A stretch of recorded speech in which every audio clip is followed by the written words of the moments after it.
Bonjour à tous et bienvenue dans CyberTalk, le podcast de la Cyber Security Coalition, podcast mensuel, vous le savez, dans lequel j'interviewe des personnes du monde de la sécurité en ligne.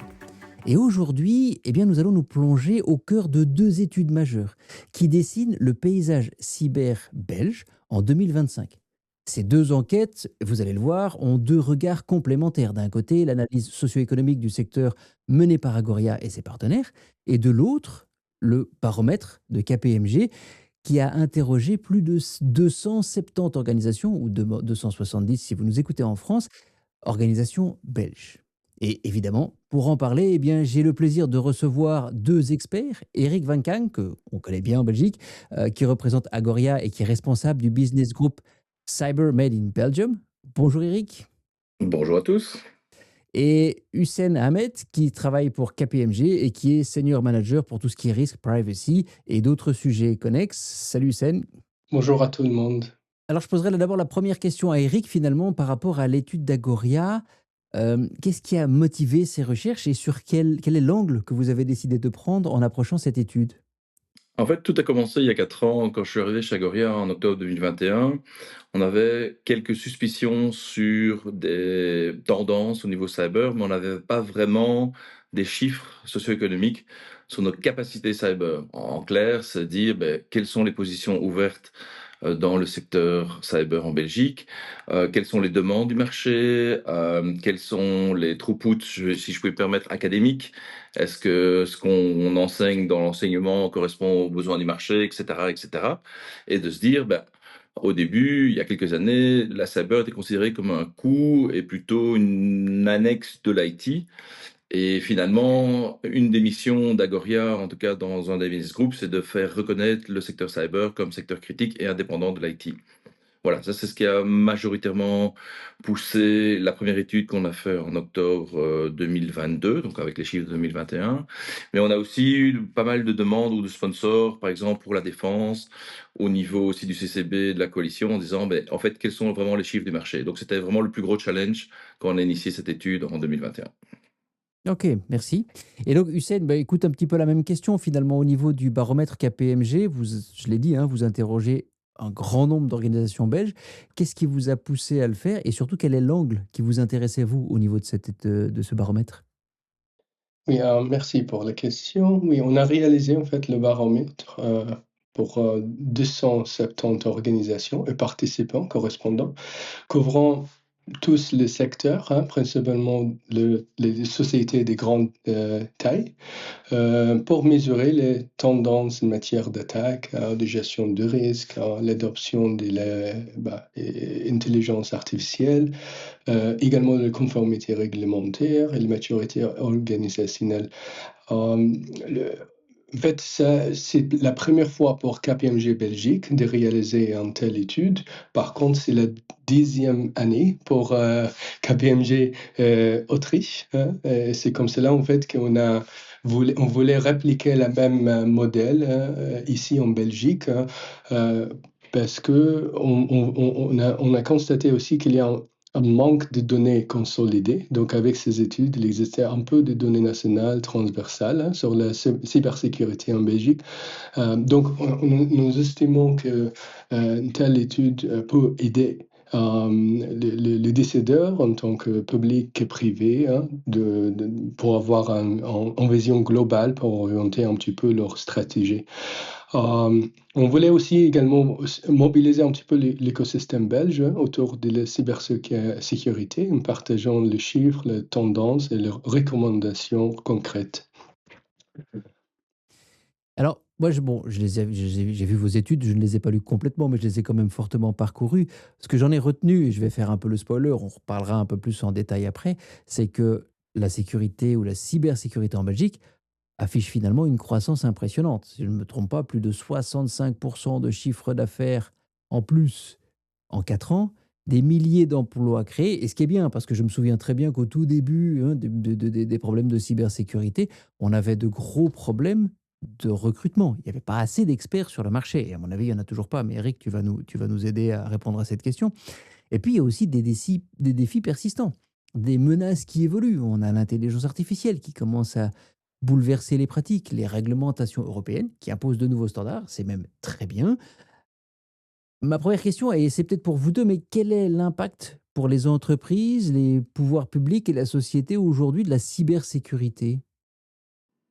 Bah, je pense si on peut commencer, je crois qu'on peut être d'accord là-dessus, c'est que la cyber n'est plus une option. La sécurité informatique aujourd'hui doit être quelque chose d'intégré dans l'ensemble des processus internes d'une société, mais aussi tout ce qui est la sensibilisation humaine. On parle toujours de people, process et technologie. Aujourd'hui, on a toujours un focus sur la technologie. On met des firewalls, on met des pare-feux, on met des différents systèmes ou des outils en place. Mais je pense qu'il faut aussi intégrer l'ensemble de la cyber sur les différents processus internes. Quand on crée un software, il faut qu'on intègre dès le départ, je veux dire, l'ensemble des paramètres de sécurité du software. Et quand on parle de personnes, ben, c'est être sûr que on va pas mettre, par exemple, un post-it avec les passwords en dessous d'un PC, ou on ne va pas, par exemple, cliquer sur un phishing qui semble un Eric, mail je sur lequel t'interromps qui 2 semble secondes. intéressant. Tu as encore vu ça Voilà. récemment, le post-it là? Parce que franchement, moi j'ai vu ça il y a 10 ans, mais aujourd'hui, tu vois encore des post-it traîner quelque part avec des plateformes? Oui, j'ai déjà vu des cas très précis à la télévision dans les cas Oui, de ceux-là Covid, dans oui, des ceux-là on les centrales que je connaît. ne citerai pas. Ceux-là on les connaît J'ai effectivement. même, ouais, bon, bref, on va pas en polémiquer, mais c'est vrai que ce n'est pas encore habituel, surtout quand on a des grands centres opérationnels. Souvent, ce sont des personnes enfin, il y a un turnover assez important, et je pense que les mots de passe, de plus en plus, on essaye de les mettre un peu plus sophistiqués, ou en tout cas dans un régime tous les 3 ou 4 mois pour les changer. Maintenant, on parle des MFA, mais je pense que voilà, il y a encore une culture, une hygiène cyber, si je puis me permettre, en moyenne, qui ne correspond pas du tout à ce qu'il faut, aller au minimum nécessaire si on veut se protéger. Et je parle surtout des petites sociétés au jour d'aujourd'hui qui sont vraiment à risque et qui ne prennent pas ça en considération. Et donc en gros, si je résume ce que tu as dit, c'est surtout cyber security by design en fait, hein? C'est un terme qu'on connaît bien dans le milieu, J'aurais mais dit c'est by default aussi, en disant ouais, que c'est aussi, pas que ouais. le design, c'est le mindset, la culture, et ça c'est quelque chose qui est encore un peu sous-estimé pour l'instant. Mmh. Et toi, Hussein, par rapport à ça, qu'est-ce que tu as comme, comme remarque? Euh, oui, tout à fait. En fait, hein, vous avez parlé tantôt hein, de l'évolution des cyberattaques en Belgique. Hein. Donc, bien évidemment, il y a le hausse de la fréquence, de la sophistication. Donc, il y a 50% des organisations belges hein, qui sont constatées une augmentation du nombre de cyberattaques. Hein, les dernières 12 derniers mois, par exemple. Les attaques sont de plus en plus ciblées et sophistiquées, impliquant des groupes criminels, peut-être aussi même des acteurs étatiques. Hein. Donc, ça, c'est aussi un truc qui a peut-être potentiellement augmenté le focus sur le cybersécurité. Le type d'attaque aussi, hein, ils sont changés. Donc, on a plus le phishing, hein, il y a le spear phishing, c'est-à-dire le phishing ciblé. Donc, 87% des organisations ont été confrontées à ce genre d'attaque. Il y a aussi les autres types, hein, par exemple, compromission de courriel professionnel. En anglais, on dit le BEC. Donc, 75% des organisations ils ont dit qu'ils ont subi ce genre d'attaque. La même chose pour ransomware, hein, le 26%, qu'ils ont aussi augmenté, qu'ils ont, ils ont été subis hein, ce genre d'attaque. Euh, on a tous aussi entendu hein, dans le journal et tout, le média, l'attaque sur la chaîne d'approvisionnement, notamment qui a impacté les opérations de Brussels Airport. Donc ça, c'est aussi 38% des organisations ont confirmé qu'il y a en fait des incidents similaires sur leurs fournisseurs, notamment le CADIC. OK, effectivement. J'aimerais retourner sur un petit peu sur l'étude d'Agoria parce qu'on parle effectivement d'impact important, mais quels sont les chiffres marquants finalement que tu pourrais mettre en avant, Eric, par rapport à tout ce qui est la croissance et l'emploi, en fait? Parce que c'est quelque chose qui aujourd'hui, allez, c'est crucial. On peut très bien mettre on veut mettre de la cybersécurité, mais il faut encore avoir des gens capables de le faire. C'est ça. En fait, le but de l'étude, c'est vraiment de montrer en puissance quelles sont nos capacités cyber en Belgique. Hein, on a déjà mentionné qu'on a de plus en plus de menaces, les menaces deviennent de plus en plus importantes. On a aussi une évolution de la menace. Hein, quand on parle de l'AI, on parle de différentes convergences, hein, Cyber for AI, AI for Cyber. Donc on a des convergences de technologies qui fait qu'on doit avoir une certaine capacité de réponse. On appelle ça la cyber résilience. La cyber résilience, c'est quoi? C'est cette faculté à faire face et à recouvrir d'un effet du hasard comme des incendies, des inondations et des cyberattaques. Alors, pour répondre à la question au niveau des chiffres, ce qui est intéressant de se dire, si on veut avoir une capacité cyber, il faut avoir d'abord quel est le nombre d'entreprises qui offrent des produits de solutions cyber. Alors, dans l'étude de 2022, donc avec les chiffres de 2021, on avait identifié 441 compagnies qui offrent ces solutions cyber. Et maintenant, dans l'étude de 2025, on a 732 compagnies et associations, parce que de plus en plus, on a intégré aussi des associations comme la Cyber Security Coalition, qui aident et qui contribuent, je veux dire, à l'écosystème cyber. Au niveau des sales figures, donc, on est passé de 1,58 milliard à 2,61 milliards. Donc, comme tu as annoncé, les 65% de progression. Et alors, si on veut vraiment parler, sans rentrer dans les domaines économiques détaillés, mais on va parler au nombre de FTE. Donc, et au niveau de l'emploi, dans la première étude, on avait identifié grosso modo 6500 FTEs. Et maintenant, avec l'évolution du rapport de 2025, on parle de 9800. Donc c'est quand même une progression de 52%. Bien sûr, si on a identifié plus de compagnies ou de sociétés, il y a un impact, mais il semblerait qu'il y ait quand même un focus sur le nombre d'emplois. Petit bémol, et ça c'est important à le signaler à tout le monde, on a encore identifié en 2021 1200 positions ouvertes dans le secteur cyber, comparé aux 4000 du marché.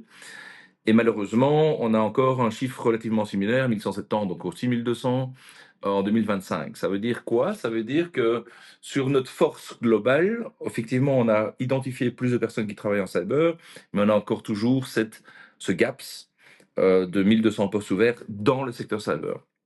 Ce qui est intéressant aussi, et ça c'est quelque chose qu'il faut bien prendre en perspective, si on regarde le vacancy rate, donc le taux de positions ouvertes dans le secteur cyber, on était à 16% en 2021, on n'est plus qu'à 13% en 2025, mais quand on compare le secteur IT, en 2021 c'était 9% et en 2025 à 5%.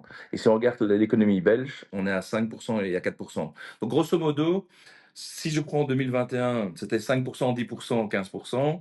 Si on prend 2025, on est à 4%, 5% et 12%. Donc la cyber est quand même encore un secteur qui est fort. Il y a des dispositions pour tous les futurs young graduates qui voudraient s'investir en cyber. Ça, c'est le message clé. Et on a besoin de vous. Voilà. Mhm.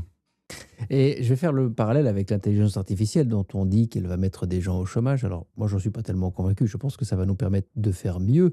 Mais Hussein, à ton avis, ces tendances qui émergent au niveau de l'IA et de la cybercriminalité, comment est-ce que ça va impacter le marché? Oui, pour le AI, comme vous dites, c'est un catalyseur hein, d'attaque et de défense. Donc ça, c'est vraiment un truc très important. Hein. Donc, par exemple, 91% de répondants estimaient que l'AI facilite la réalisation des attaques. Mais l'AI permet de générer aussi des campagnes de phishing hyper réalistes, hein, deepfakes, hein, le voix, les images, les vidéos et automatiser en fait les attaques à grande échelle. Donc c'est vraiment un double-edged sword comme on dit en anglais. Donc ça peut être utilisé pour stimuler ou simuler pas mal des attaques ou lancer pas mal des attaques ciblées, mais également ça peut être aussi utilisé comme un outil pour défendre. Donc, par exemple, ici, 76%, selon les études qu'on a effectuées, voient qu'elle est comme une opportunité.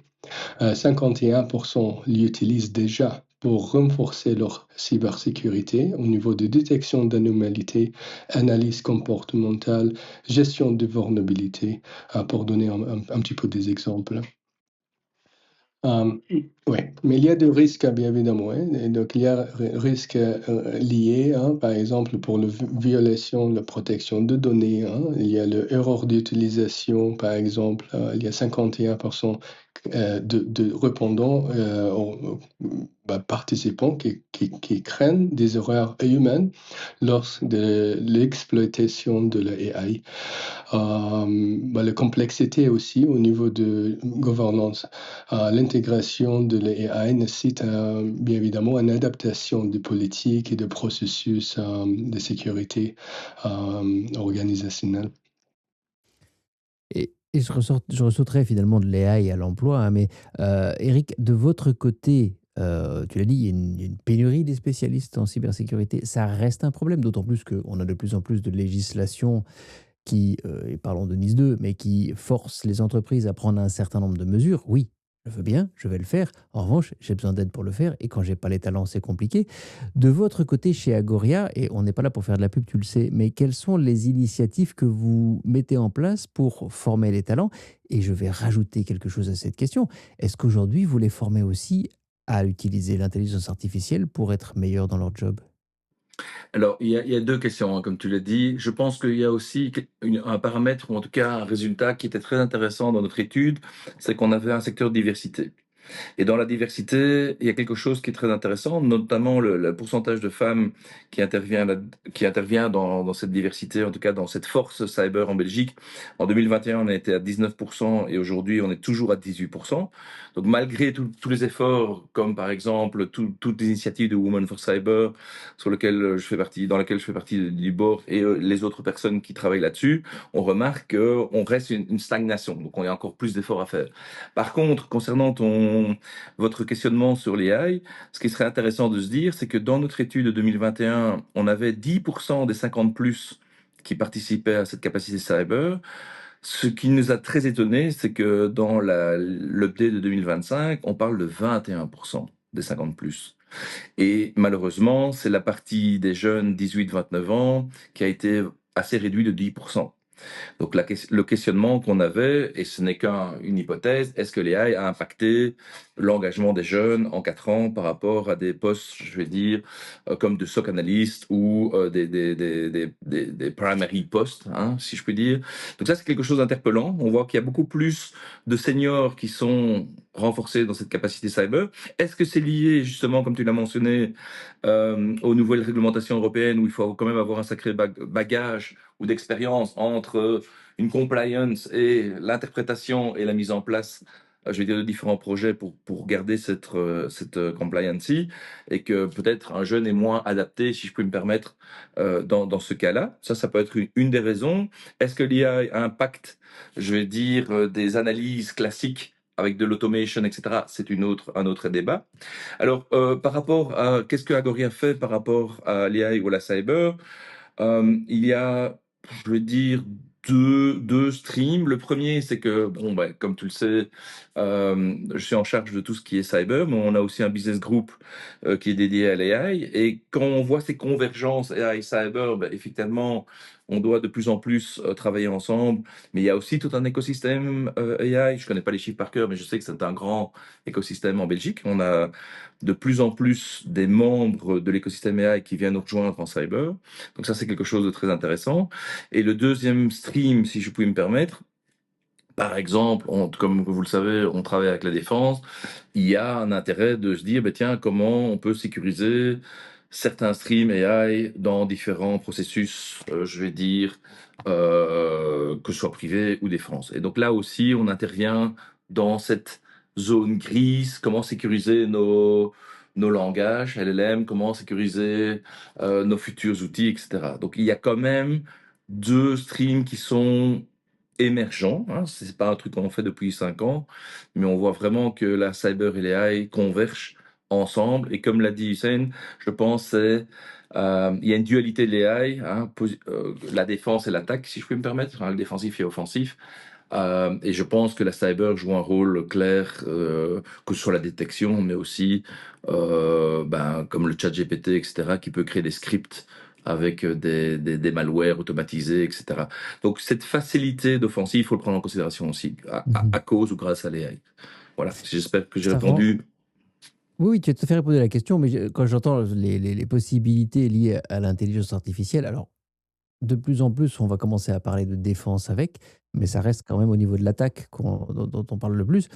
Mais j'avais une question là-dessus pour Hussein, parce que est-ce que dans votre étude, l'étude de KPMG, concernant la place de l'intelligence artificielle dans la cybersécurité, mais j'irai plus loin, dans les conflits internationaux et les désinformations qui sont malheureusement notre quotidien aujourd'hui, auquel on va rajouter une couche de réglementation européenne, hein, NIS2, DORA, l'AIAC, etc. Quels sont les enseignements ou les informations qui sont ressorties de votre baromètre? Oui, comme oui, on a dit, hein, il y avait des réalisations intéressantes. Hein, en fait, les AI est utilisé comme un outil d'attaque, mais également de défense. Mais il y a des risques associés à ça, en fait. Quand on dit, en fait, on voit aussi que les outils ne sont pas encore, en fait, bien développés pour donner l'information correcte. Hein. Donc, par exemple, il y a toujours le besoin de voir une surveillance, hein, de vérifier le output, si je peux dire ça. Donc vraiment, c'est une question de voir en fait l'expert en la matière. Hein.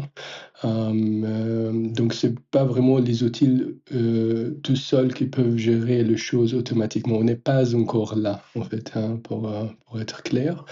Mais il y a pas mal de projets aussi hein, sur lesquels on travaille étroitement avec les autres États membres, KPMG, pour en fait inclure le AI dans par exemple le SOC. Donc ça c'est vraiment le Security Operations Center. Donc c'est-à-dire comment vraiment on peut automatiser pas mal de choses pour identifier le false positives par exemple.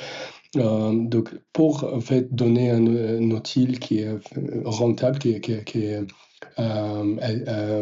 raisonnable au niveau de prix aussi pour les entreprises à taille moyenne, par exemple. Mais ça reste en fait work in progress, ça reste toujours quelque chose encore à attendre, quoi.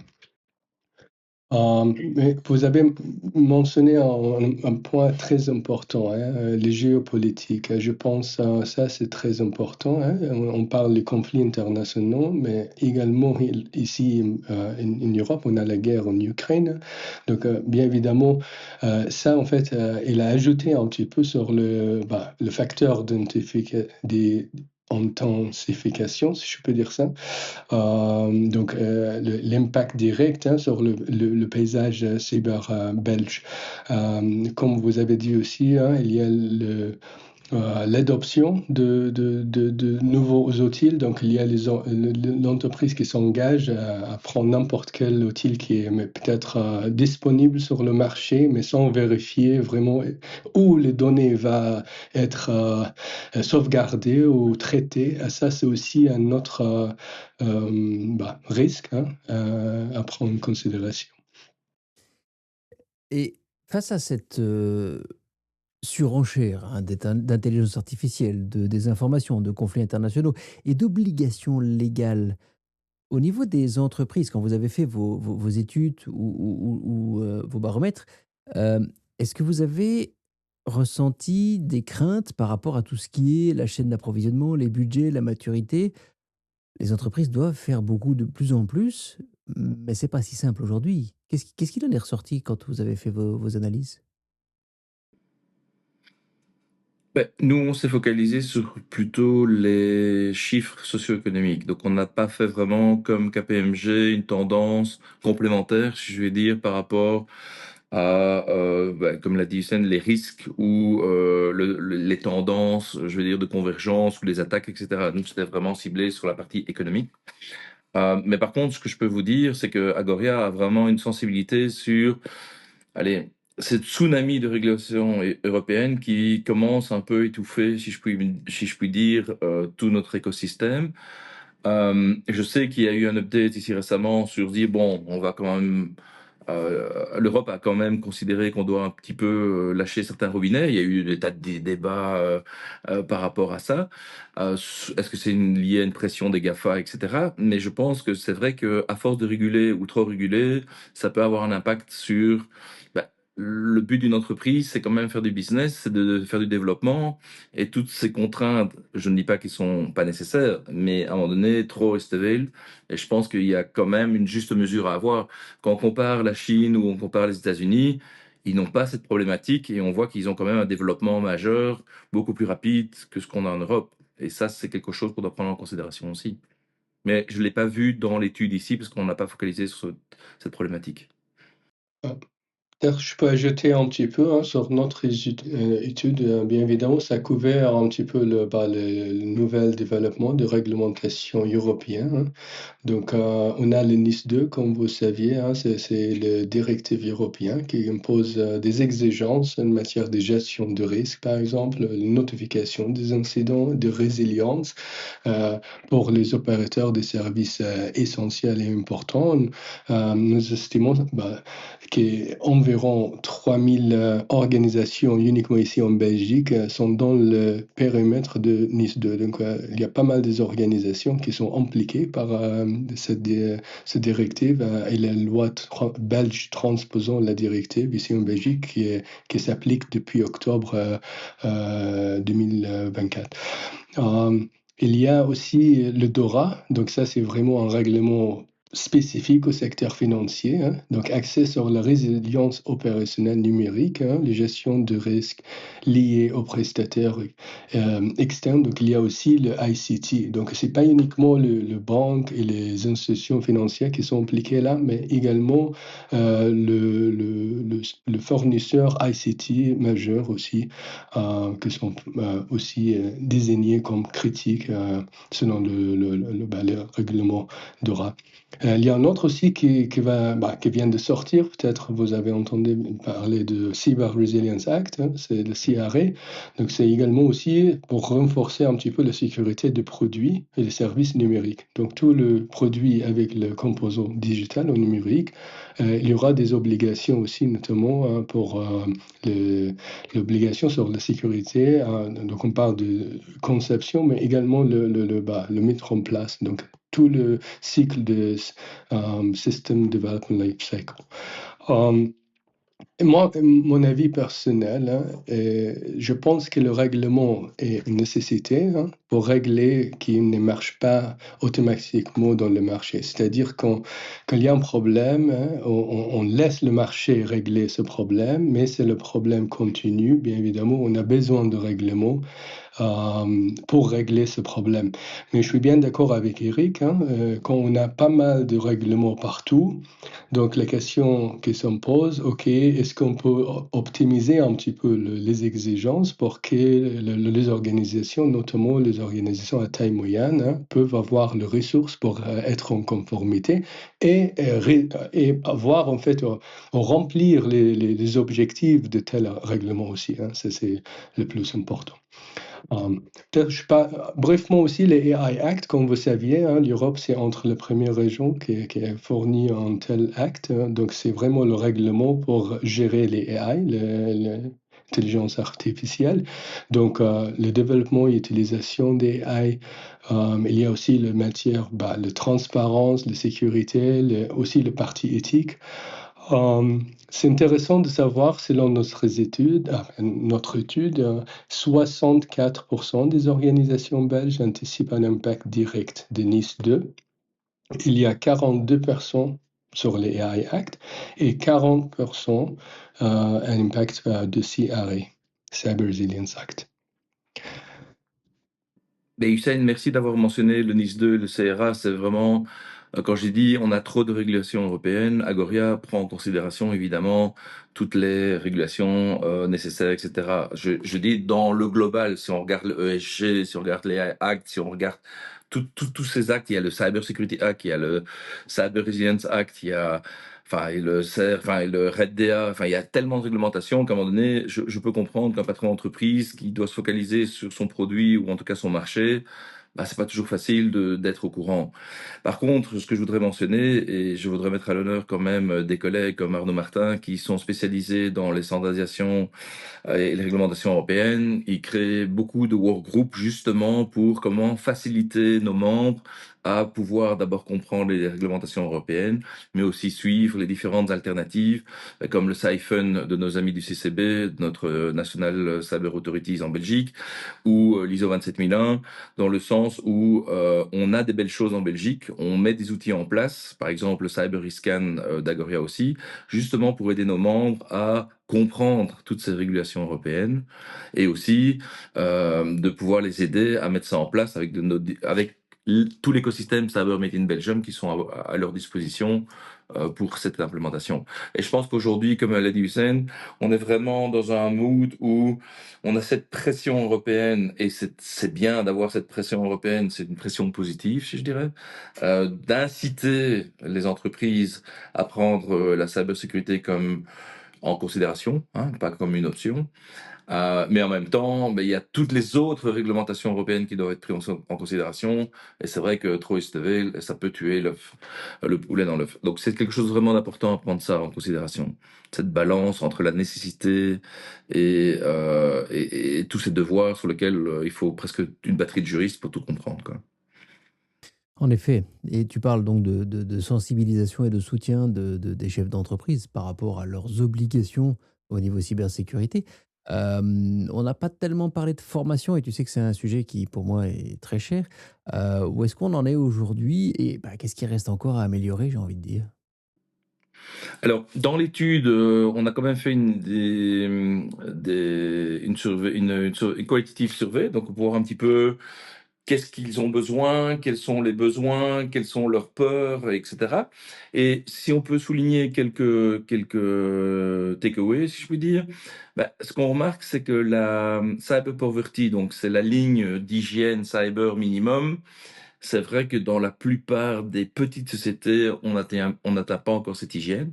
Donc ça, c'est vraiment quelque chose d'interpellant, parce qu'au jour d'aujourd'hui, ce n'est plus une option, il faut vraiment le faire, ce qui augmente le risque. Ce qu'on remarque, comme l'a dit Hussein, ben, c'est que les threats, les menaces du paysage évoluent rapidement.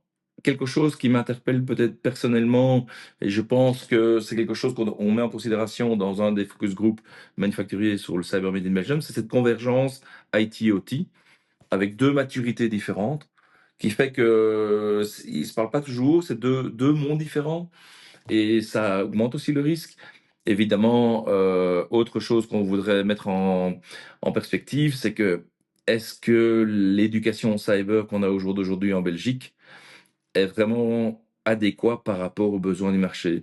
Et ça, c'est quelque chose aussi qu'on met en place au niveau d'un des focus group talents chez Agoria, au niveau du Cyber Made in Belgium, c'est de se dire, mais comment on peut renforcer ce partenariat académique et industriel, un, pour être sûr que ce qu'on sort, entre guillemets, le throughput des étudiants correspond aux besoins du marché, deux, est-ce que la qualité, ou en tout cas ce qu'on apprend à l'école est adapté avec les nouvelles tendances.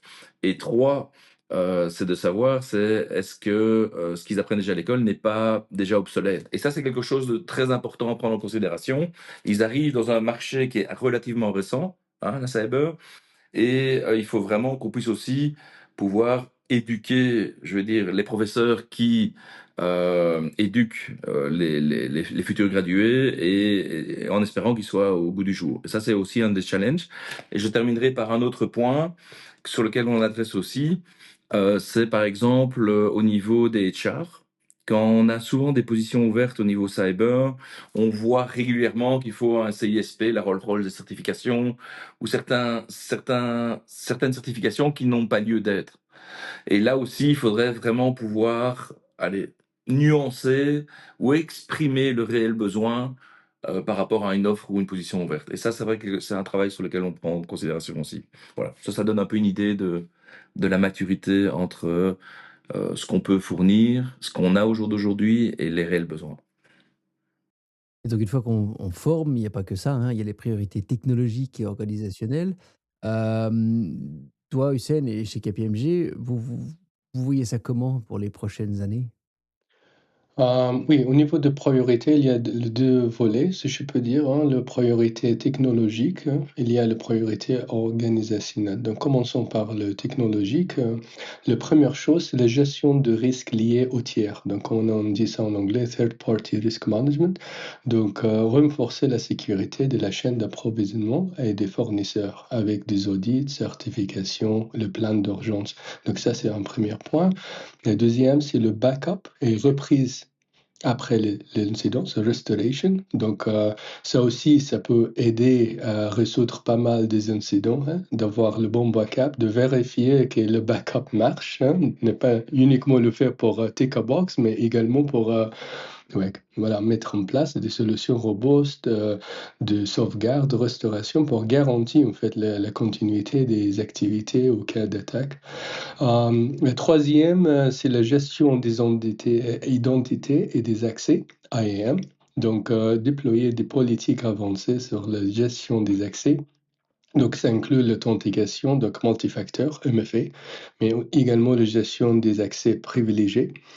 Le quatrième, c'est la sécurité des utilisateurs finaux et la sensibilisation, comme vous avez abordé le sujet tantôt, mais aussi au niveau d'employés, hein, c'est important de former, sensibiliser, hein, de ne pas cliquer sur le lien pour le phishing, de ne pas, ça c'est le genre de truc, hein, l'ingénierie sociale, de partager les données sensibles avec le cousin, l'ami, sans savoir, ok, qu'est-ce qu'il peut faire avec ces genres de détails. Donc, c'est le humain, ça reste le maillon faible, hein, si je peux dire ça. Donc, sensibiliser, simuler le phishing, hein, l'exercise, pour voir en fait un avis, le clicking rate, hein, comme on dit, combien de personnes qui vont être victimes de tels exercices. Et puis, le cinquième, c'est la détection et réponse aux incidents. Donc, on parle des CM. Donc, ça, c'est vraiment la plateforme pour vraiment monitorer, pour analyser tout le logs, tout le trace, hein, d'audit, si je peux dire ça. Donc, investir dans les outils de surveillance, d'analyse, réponse rapide aux incidents. Et puis, il y a le côté aussi, la sécurité du cloud et des applications. Donc, adapter les mesures de sécurité au environnement cloud, mais également l'application critique. Parfois, on est dépendant selon le fournisseur. OK, le fournisseur, c'est ça le conseil, on fait ça le minimum et basta. C'est pas assez parfois, il faut vraiment aller un petit peu en plus de détails. Et puis, les dernières choses qui ont été abordées aussi par Eric tantôt, donc l'intégration de l'AI dans la cybersécurité.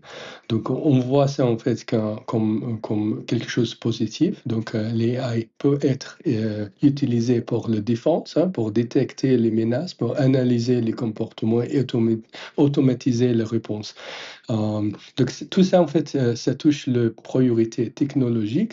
Maintenant, pour la priorité organisationnelle, le premier point, c'est le renforcement de la gouvernance et de la conformité. Donc les organisations doivent se préparer, hein, aux nouvelles réglementations européennes, notamment NIS 2, DORA, CRE et IACT, hein, pour donner des exemples, et aligner un petit peu le pratique en interne avec les exigences, le but.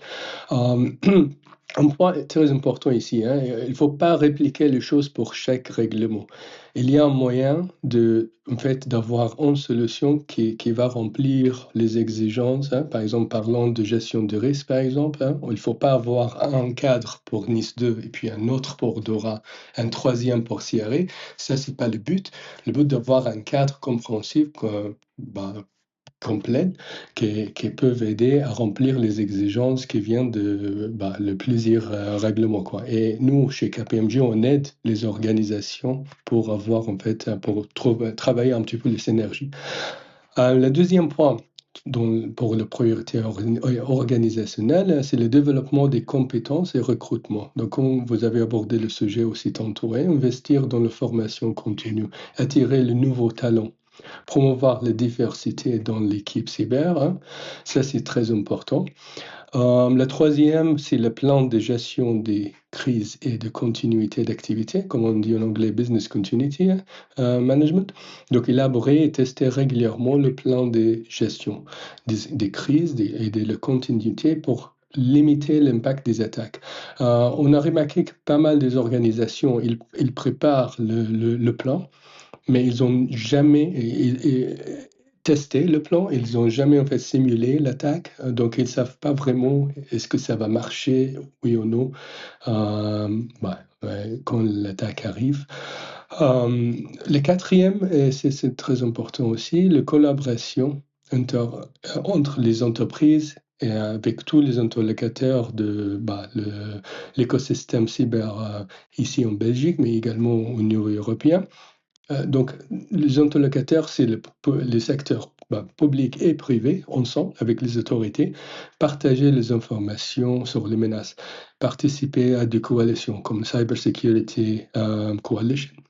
Mais si je peux rebondir par rapport à ce que Hussein a dit, une chose très importante aussi, je pense pour résumer, outre tous ces critères, peut-être que les auditeurs doivent retenir qu'on a, en collaboration avec le CCB, un super framework en Belgique qui s'appelle le Cyber Fundamentals. Il y a 4 niveaux, et un des niveaux, c'est le niveau basique. Alors pourquoi j'insiste là-dessus? Parce qu'en fait, il y a 34 contrôles, dont 8 ou 13 key measures, ça dépend comment on le regarde. Et c'est des choses très simples à mettre en place, avoir un backup, avoir quelqu'un de référent, avoir un incident response. Donc ce sont des choses relativement simples à mettre en place, mais ça peut couvrir jusqu'à 82% des attaques des quelques dernières années en Belgique. Donc ça c'est important à prendre en considération. Et comme Hussein l'a dit, hein, third party risk management, ou en français, entre guillemets, je dirais le supply chain ou la chaîne de valeur, c'est vraiment quelque chose qu'on doit sécuriser. Et ça, s'il y a un message clé à faire passer à nos auditeurs aujourd'hui, c'est pas parce que vous êtes une petite entreprise que vous n'êtes pas directement concerné par le NIS 2 ou le CRA, que vous ne pourrez pas être impacté par rapport à cette nouvelle réglementation. Exemple simple, si vous avez des clients, je l'espère pour vous, des grands clients qui sont du type essentiel ou important dans la classification du NIS 2, il y a des grandes chances qu'ils vous demandent d'avoir un alignement de votre maturité cyber par rapport à leur maturité cyber. Si vous ne l'êtes pas, il y a des grands risques ou des grandes chances que vous ne soyez plus pris en considération comme fournisseur fiable. Et ça, c'est vraiment quelque chose que les auditeurs doivent prendre en considération parce que ça va arriver. Et c'est pas une menace ou quoi que ce soit, ça va être un fait. Les entreprises qui sont importantes et essentielles ont ce devoir d'auditer, entre guillemets, d'avoir la liste de leurs fournisseurs et de s'assurer que leur niveau de maturité est adéquat par rapport à leur profil de risque cyber. Et ça, c'est quelque chose qu'il faut insister aujourd'hui. Absolument. Et d'ailleurs, si vous ne l'avez pas encore écouté, allez écouter l'épisode précédent du podcast sur Nice 2 et surtout un an après Nice 2 parce que c'est une des informations que nous avons traitées. Et ça me donne un très bon tremplin pour conclure un petit peu cet épisode parce que finalement, en résumé, la cybersécurité belge est à un tournant. Finalement, entre la croissance, l'innovation, la résilience collective, on est tous responsables de ce qu'on fait et on se protège soi, mais on protège aussi les autres. Le secteur doit relever des défis humains importants, mais on l'a vu et Hussein nous l'a rappelé, technologiques et organisationnels. D'ailleurs, si vous souhaitez aller plus loin, s'il y a des informations qui vous intéressent pour aller plus en avant dans le sujet, moi je vous recommande d'aller sur le site internet d'Agoria ou de KPMG pour aller lire leurs études sur le sujet. Eh bien, merci à tous les deux pour votre participation à cet épisode de CyberTalk, le podcast de la Cyber Security Coalition. Vous pouvez retrouver toutes les informations sur la coalition sur son site internet www.cybersecuritycoalition.be en un seul mot. Le lien sera dans les notes de l'épisode. Si vous n'êtes pas membre de la coalition, eh bien vous trouverez là aussi sur le site toutes les informations pour le devenir. Et pour ma part, eh bien, je vous souhaite une très bonne journée ou une très bonne soirée, suivant quand est-ce que vous nous écoutez. Et je vous dis à très bientôt dans le prochain épisode de CyberTalk. Prenez soin de vous et de votre sécurité en ligne.